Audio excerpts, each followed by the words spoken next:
Statue and over मन को ठहराकर जीवन जीने की कला। गुस्से के साथ खेल।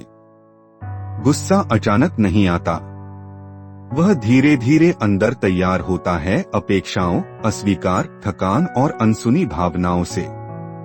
लेकिन जब वह बाहर आता है तो एक पल में सब कुछ उथल पुथल कर देता है।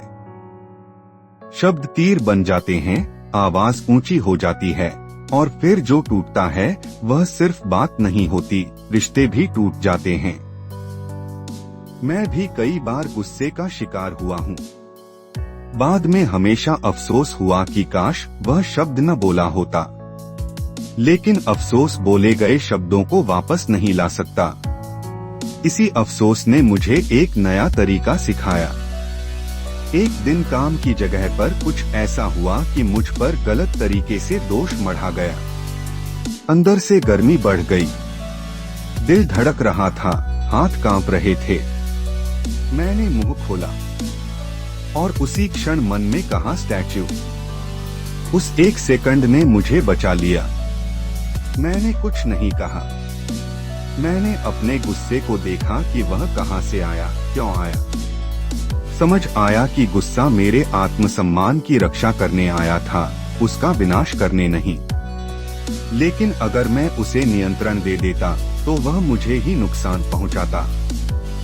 कुछ क्षणों बाद सांसें धीमी हुई, विचार स्पष्ट हुए। तब मैंने मन में कहा ओवर। बात पूरी नहीं हुई थी, लेकिन मेरी प्रतिक्रिया, रिएक्शन पूरी हो गई थी। फिर शांति से सही समय पर बात की। कोई चीख नहीं, कोई आरोप नहीं। परिणाम आश्चर्यजनक था, बात समझी गई, तनाव कम हुआ और रिश्ता बच गया।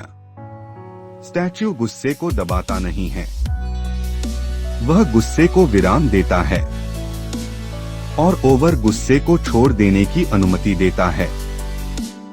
इन दोनों के बीच इंसान खुद को बचा लेता है। गुस्से के साथ खेल जीतने के लिए ताकत नहीं, समझ चाहिए। जब हम ठहर जाते हैं तब गुस्सा हमारा मालिक नहीं रहता, वह सिर्फ एक संदेश बन जाता है जिसे सुनकर फिर छोड़ देना आता है।